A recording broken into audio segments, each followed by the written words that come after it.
Hello and welcome. Thank you for joining us today. Before we get started, we have a few housekeeping items to cover. First, the hashtag for the webinar is hashtag 5SSuccess. So feel free to post insights using this hashtag on LinkedIn, Instagram, Twitter, and Facebook. Also, we welcome you to ask questions throughout the presentation via the Q&A capability. It's a button at the bottom of the screen towards the right-hand side. As you've heard, this is a conversational style webinar, and your questions are helpful to keeping the conversation relevant for you. We will attempt to answer all your questions, but if the question doesn't get covered today, somebody will follow up with you after the webinar. Our session is being recorded and it will be sent to you following the presentation for your own purposes or if you'd like to share it with others. Now I'd like to introduce our speakers. David Visco is a 5S expert. Beginning in 1985, David launched his career as a warehouse control manager running a distribution center that managed inventory of over $500 million in value. Using 5S in the workplace, he saw a unique opportunity and a need for a 5S resource. And in 2006, he founded the 5S Store, the first online store dedicated entirely to 5S.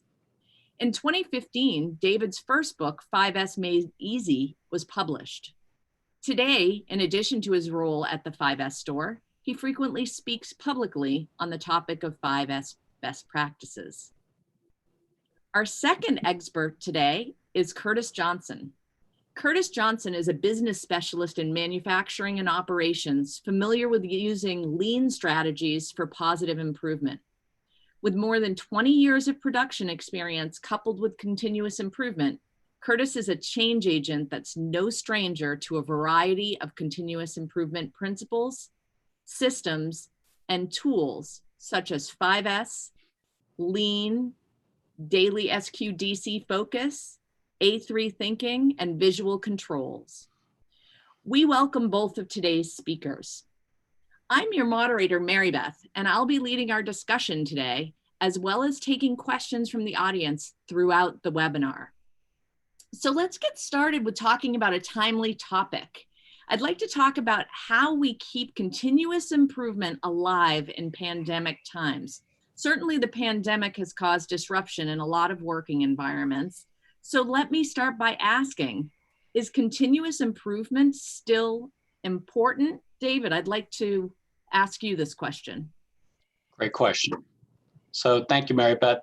Thanks for joining us, everybody. Thank you, Kurtis. Is 5S important today? I would suggest to you that today it's more important than ever.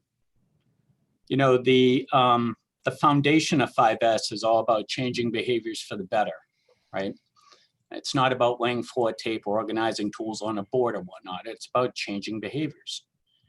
And I don't know about you, but in the last several months, our behaviors have needed to change enormously like we've never seen before. In fact, I'd suggest it's a life and death situation in a lot of cases.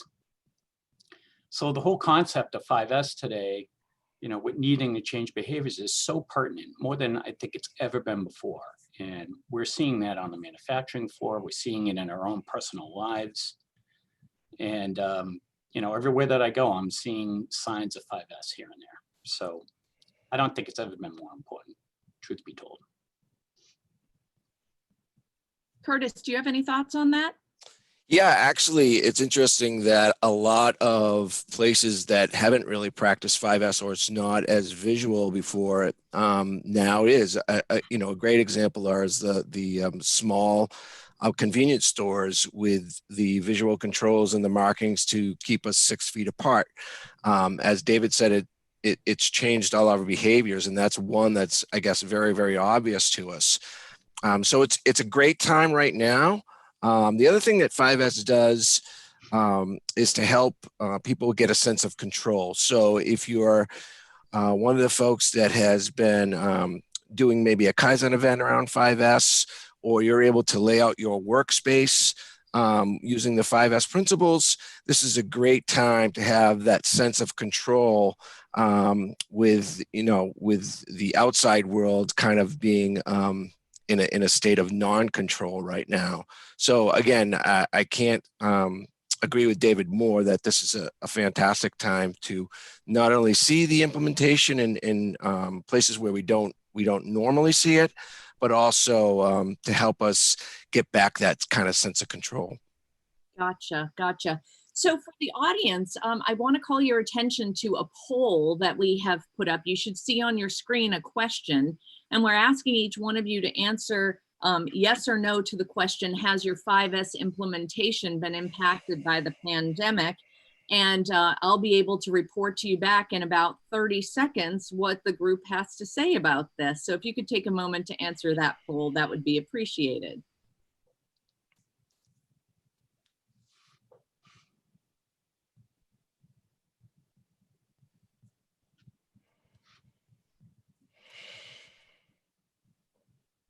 Great, so there's our results. It looks like overwhelmingly 5S implementations have been impacted by the pandemic. It's a 75% to 25% split. And so, it's interesting that you guys say it's more important now than ever to have this stuff in place. So let's continue the conversation with, how do you maintain focus on these things right now, Kurtis?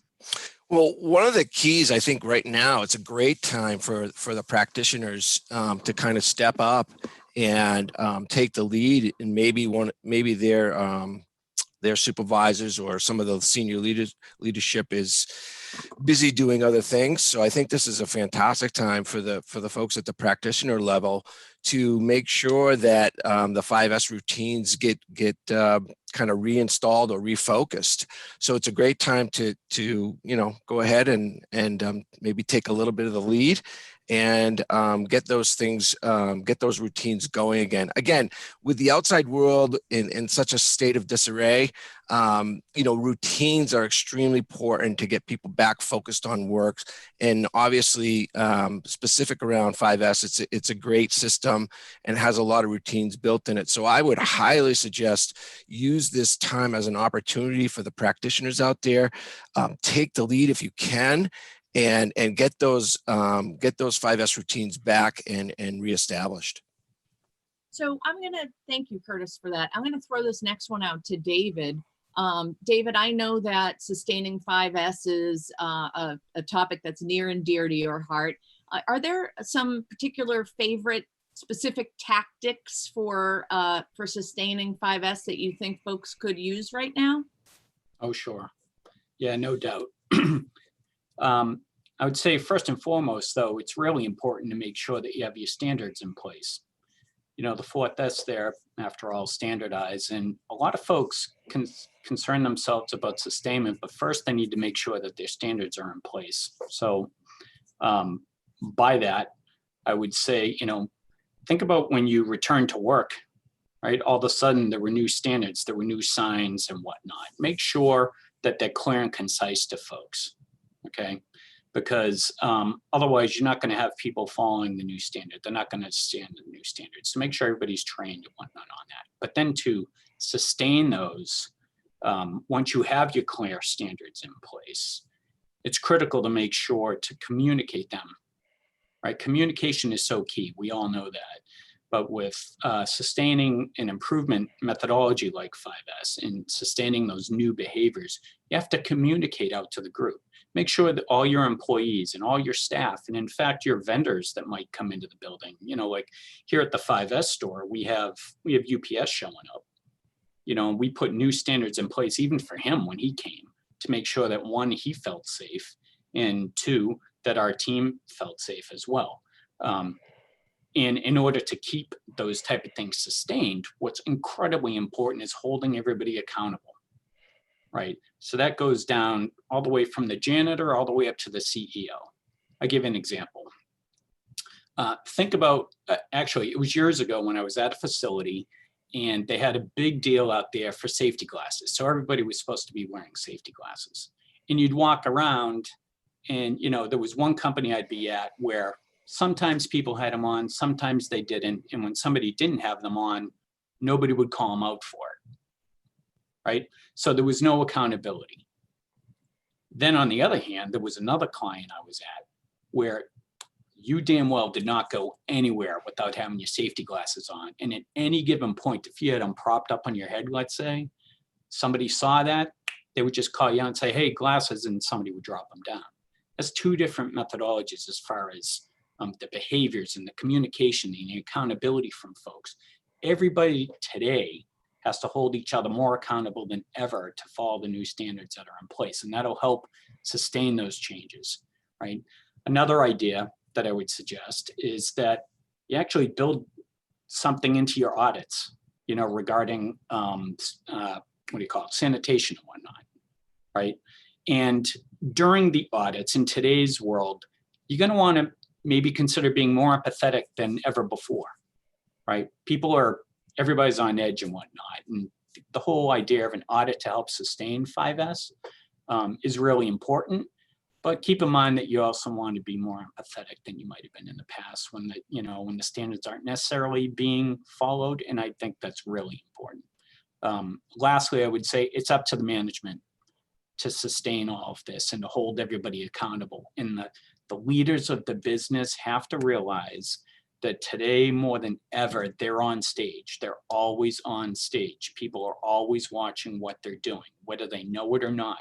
So at every turn of every time they're out and about or in their office or anywhere, if the standard is wearing a face mask, you have to always wear a face mask. You can't just do it sometimes and whatnot. So I call it a management must. I've talked about that on webinars and whatnot. But for more about the standards, you could certainly look into the book, 5S Made Easy. I talk about that quite a bit. But in today's world, it's a whole new game. So let's make sure management's doing their thing. Thanks, David, for that. We have our first question from the audience, and it pertains to something that one of you said earlier. So, and I've noticed this myself, some principles of 5S are becoming mainstream, even if the people who are using them don't even know it. What are some of the best practices of 5S that you think are particularly relevant right now? And I'm going to ask this of both of you, but David, since you've been talking, if you want to go first, that's fine. So what am I seeing now in 5S out just in the marketplace? Yeah, when you go into businesses that aren't typically 5S organizations and you see 5S principles in play, what kinds of principles are you seeing, and what do you think is important now? Okay, so I think what I'm seeing the most, even just in my local Walgreens, it was pretty funny when the, sorry to say it was funny, but when COVID first hit and people started taking it seriously, and this is a few months ago, I went into the local Walgreens and I was at the prescription counter and there was like some blue tape on the ground. And being a 5S nut, I'm like, all right, what's the signal here? What is it that this is supposed to be telling me to do? It was very unclear. And I even asked the guy behind me because he was right on my shoulder. I'm like, you're not supposed to be standing there, right? So over time, I actually went and talked to the management at the store, and I suggested some better visuals, clearer visuals, more concise visuals. And over time, they changed those. So, and what I've seen is companies like retail stores and restaurants and whatnot, they're putting more and more signage in place that's crystal clear. Like, you cannot enter this business unless you have your mask on. Right? So companies are doing that left and right. And what I haven't experienced yet, but I think has been in the news quite a bit, is the situation it puts employees in, like at a restaurant. So like a waiter or waitress, if somebody from the public walks in and they don't necessarily have their mask on, are those people suddenly, do they know how to stop the person politely and correctly to say, hey, you can't come in without a mask or whatnot. So one thing I'm seeing is, there's a lack of training and a lack of standards for even the employees of restaurants and whatnot and other places, that they don't necessarily know how to handle that situation. And that happens a lot in manufacturing too, where the training is just missing. And it's really important to make sure we have that in place. Thanks, David. Kurtis, do you have any examples of 5S practices that you're seeing in play in non-5S organizations? Yeah, I think the supermarket is a classic one where you actually have arrows going up and down the aisles. And, it's all part of the visual control, which comes into 5S in a couple of different places.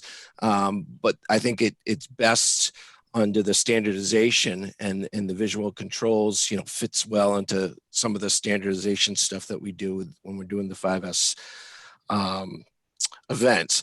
But it's really interesting, again, in the supermarket, to watch people. The supermarkets that seem to be doing it well, it's not just a simple arrow on the floor. They have additional signage. They have signage when you walk in, and it's kind of, it's in your face. But in particular, I've noticed additional folks on the floor in these supermarkets where they will actually coach a little bit when they see somebody going the wrong way down the aisle. They'll actually speak up. And in those stores where they do have employees focused on that, you'll notice the adherence to the visuals is a lot better. Versus the stores that just put the arrows on the floor and expect everybody to adhere. So there's some coaching involved, and I think that's true. It relates very much to our workplaces. 5S is a wonderful system, but there's still that accountability and coaching that needs to happen. Yep. So I just got a timely question from Brian in our audience, and so Kurtis, I'm going to give this one to you since it's pertinent to what you were just saying. Brian asks, what are some suggestions to communicate well and often, but also avoid creating signage noise? That's a really interesting question. And I've happened to had the ability to actually go to Toyota a couple of times. And I'll just give you their spiel on it, that we ask the same thing, because when you go to Toyota, there is visual controls everywhere.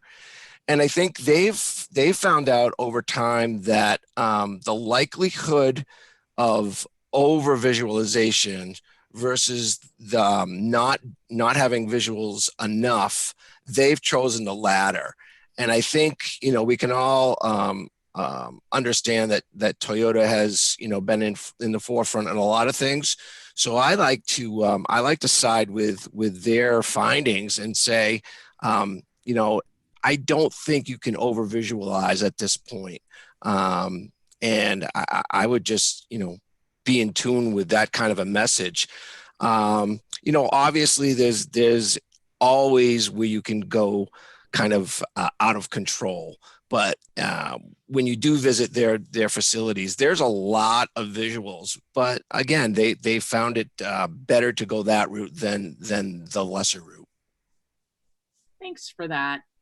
I'm going to continue with another question from the audience that builds off something that you guys talked about earlier, which was sustainment. And the point was made that alignment up through the leaders is really a critical part of success with initiatives like 5S or other continuous improvement initiatives. So I'd like for us to talk a little bit about that. So Kurtis, you want to take that one? Yeah, some of the best organizations that you go to, and I've had the ability through some work with the AME to visit several organizations, and the ones that seem to sustain and also have quite a few of the best practices that we like to share and steal are the ones that have the alignment up the leadership. And it's done a few different ways, either through Gemba walks or, even where the management is out there doing audits themselves. But in those organizations where you see the practice on a daily basis by management is generally where you see the best programs. I mean, it's almost a direct correlation. David, do you agree? Oh yeah, 100%. Yeah, it's all about their involvement. Like you said, Gemba walks and whatnot, being out on the floor, being seen. It's so key. I even suggest to companies that when they're going through a 5S initiative to have senior management involved in the team, like actually be at the meetings, be on the hands and knees laying tape, being part of the entire initiative so that they show people that, it is a thing. It's not a flavor of the month. We're completely involved in this and is supporting it. So yeah, that's key. Just Great ideas. So I wanted to throw something else out there. We actually had a comment from the audience, which is something that we hadn't yet brought up, about sustainment of behaviors. And so John from our audience said, positive reinforcement is key. When we're in a group, I will thank someone for wearing their masks, etc. And I thought that was a really good point to share. Yep. We have another question pertinent to this topic from Megan. And so Megan's asking if either of you have any advice for managing projects or teams at a manufacturing facility while you're working remotely. Any thoughts on that? You got anything there, Kurtis? Yeah. So just from some examples that I've seen in the past, there are, you can do remote management. Sometimes it takes a little bit of I don't know, what do you want to say? Brainstorming on how to get it done. But in the past, I've seen where their daily morning meetings, maybe tier 1, tier 2, even tier 3, they've had plants, different sites involved in these meetings, and they've done it through just like we're doing today. The various programs, either Skype or Zoom or what have you. It does take a little extra work, but I think it's still not that hard to do. It's just a practice of, something different, like actually carrying your laptop with you. And when you're when you're reviewing, you're using the camera to maybe review the charts on the walls and the updates and that kind of stuff. So it's doable. It feels a little strange at first, but it's just like anything else. Once you get used to it and find out how to overcome some of these challenges, it's definitely doable. And I guess on the other side of things, technology right now is increasing dramatically to let us work remotely. So it's actually a great time to use some of these new tools as they appear to us. I think that's true. And, one of the things that I'll point out, even though I'm not a panelist today, is that, I've learned about 5S that taking pictures of what the ideal state looks like is always helpful in keeping people in alignment with what that ideal state is. And so if you've done that right, pre-COVID, you have these assets available to you to be able to share with people as a reminder of what workstations are supposed to look like, et cetera. So I just wanted to put that out there as well. Mm-hmm. While we're on the topic of sustainment, one of the other things that's come up is this concept of involving the people and making it fun for them in terms of, staying in alignment with their expectations. So I'm curious if you could talk about, I'm going to start with Kurtis here. What are some simulation approaches that you like? And for the record, I'm also going to throw up a poll for the audience to tell us whether they're using simulations. Well, one of the classic simulations for 5S is the numbers game. I think most of the folks that are practitioners or have been through training have probably seen it out there. And while I like the numbers game, I think from a conceptual level that it starts to teach you that some of the real benefits of 5S. There's some other very practical simulations which are much more hands-on, and such 5S is such a hands-on activity, especially the first three, which are the do's, and then you have standardize and sustain, which are kind of the part that keeps the program going. I really like the hands-on simulations that you can do. So there's various nuts and bolts games that help you kind of practice 5S. I use one that's also what I like to call the knives, forks, and spoons game, where you're basically using one of the organizers that we all have in our kitchen, and you give somebody that organizer with your nice forks and spoons all laid out, and then you give somebody else a pile of nice forks and spoons, maybe with some other things thrown in there like pencils and pens, and you have a kind of a race set up so that both of them have to do 5 place settings. And the key here is not to talk about who does it quicker, but I can tell you the one with the organizer always wins. But it's more of, what was your work day like? How easy was it for you when you were using that kitchen organizer, that we have for our forks, knives, and spoons versus the other person that was just pulling forks and knives and spoons out of a pile? What did that feel like? And it's so key that our 5S activities are really designed to make work life easier. If we can keep that in the forefront, I think things go a lot smoother. And those kind of hands-on activities, I think, are key while we're teaching and training. Thanks for that. Let's look at the answer to our polling question, and then I'm going to turn the question over to David. Okay, so it looks like the majority of our audience is not currently using simulations as part of their sustainment activity. So it seems to me that it might be a great time, David, for you to throw out another example of one of your favorite simulations that maybe folks can use. I think Kurtis may have mentioned it as the nuts and bolts game from GBMP. That's always been a really good one. It's very simple and straightforward. Actually, I'll tell you a funny story. So if you're not familiar with that simulation, the idea is you get a whole bucket of bolts, and you have to build a widget, if you will. And there's all different sizes of screws and washers and nuts and whatever in there.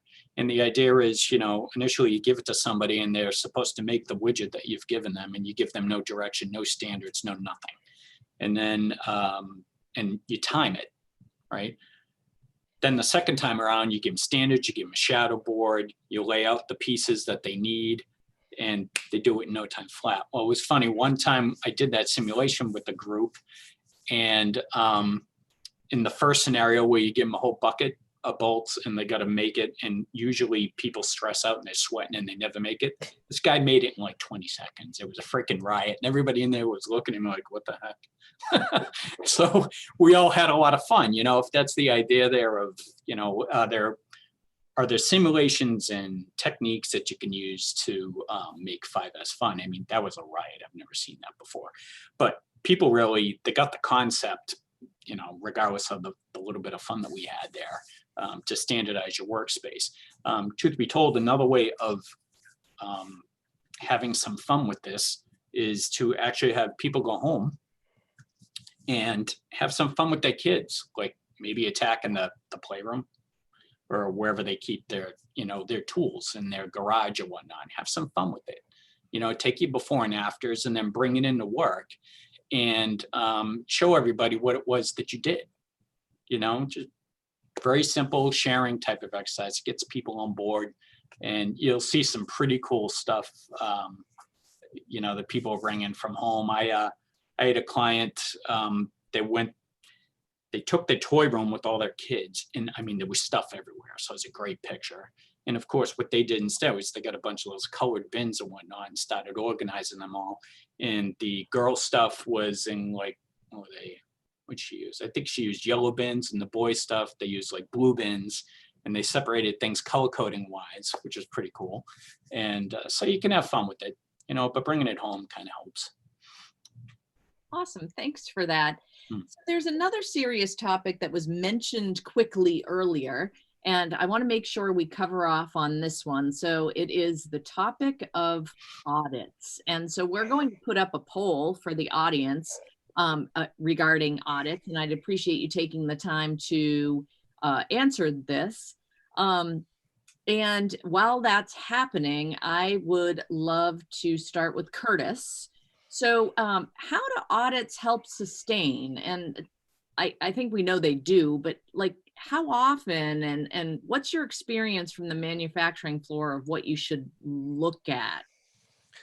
The best success that I've seen, and I think it's, if you do some reading, you'll find this in some various books and literature, is called what we call tiered audits. And it flows very, very nicely, and it helps connect the 5S and the 5S system and the audit. So daily and even by shift, if you're running a 3-shift operation, the operators on the floor, they should be doing a very quick audit / more of a checklist to sustain the 5S in that area. The next level, or the tier 2 audits, would be the supervisor.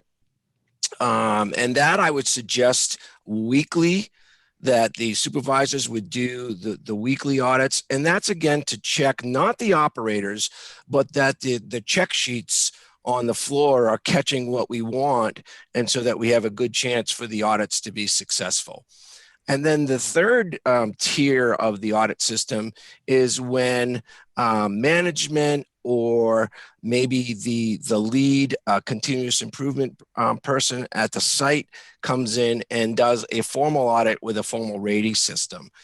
With those 3 in place, and that should be done either every 2 weeks or monthly. I would suggest, especially in the beginning, every 2 weeks.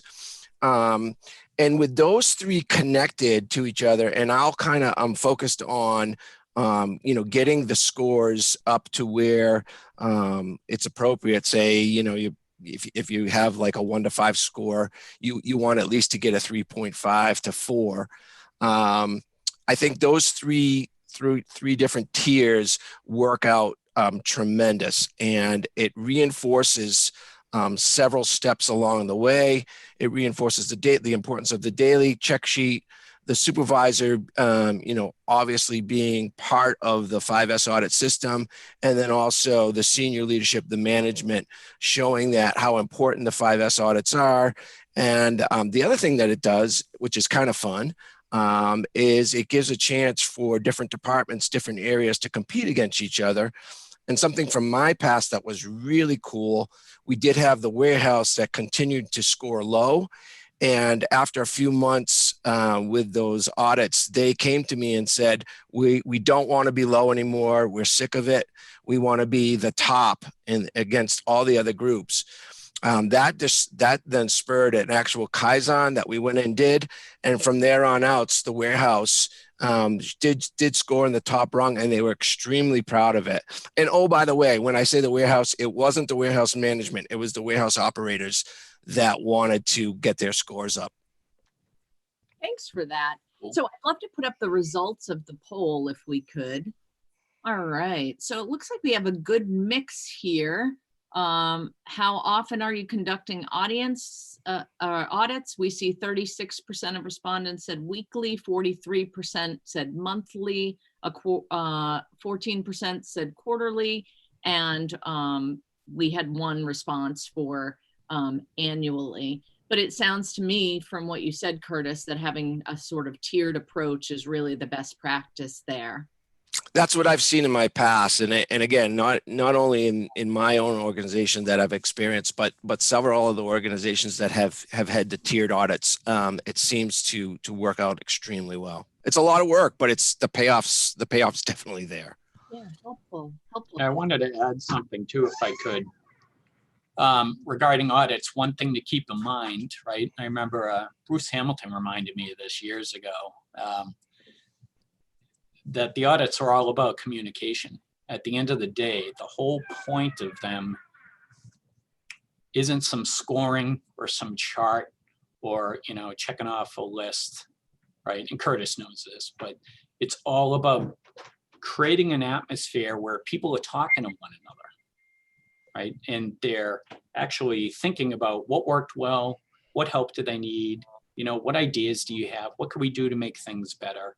And it's all about that, opening that line of communication that we talked about in the very beginning, even with COVID in mind, right? To always make sure communication is there and it's flowing and it's vibrant and it's got everybody included. So remember, I know audits has a bad name for it, but that's because it's abused. It's not used the way it should be.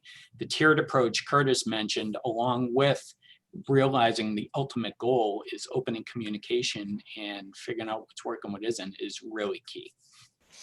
Yeah, and one other point that I'd like to put forward, I think it reemphasizes some of the points we've already made.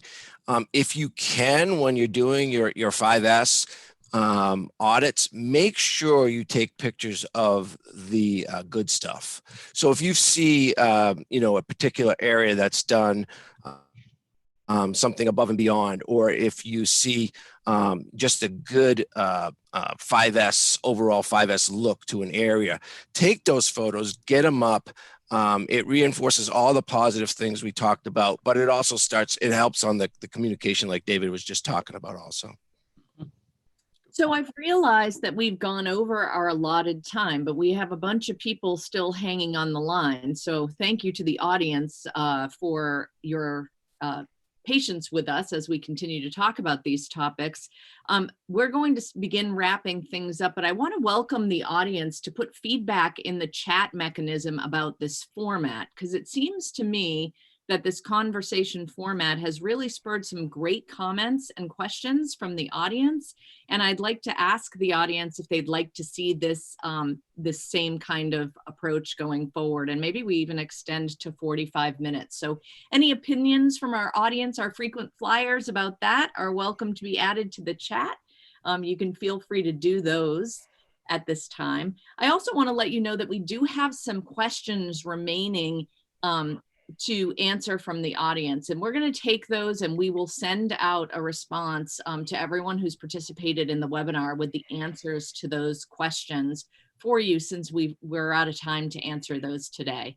But I do want to thank you, David and Kurtis. Thank you to our viewers for your questions. If you ever need the point of view of an expert, here are some resources up on the screen that can help. We have 4 different social channels where we post best practices and great articles. Certainly David's book, 5S Make It Easy, is the quintessential guide to getting 5S right. On the 5sstore.com, there's a section called the 5S Blackboard, and this is a peer network of best practices that you can visit and learn. And we also post all of our videos from all of our webinars there as well. Also on our screen is David's direct contact information, and you can feel free to reach out to him with any questions that you may have at all about 5S. On behalf of David, Kurtis, and myself, I'd like to thank you for joining us today. Have a great afternoon.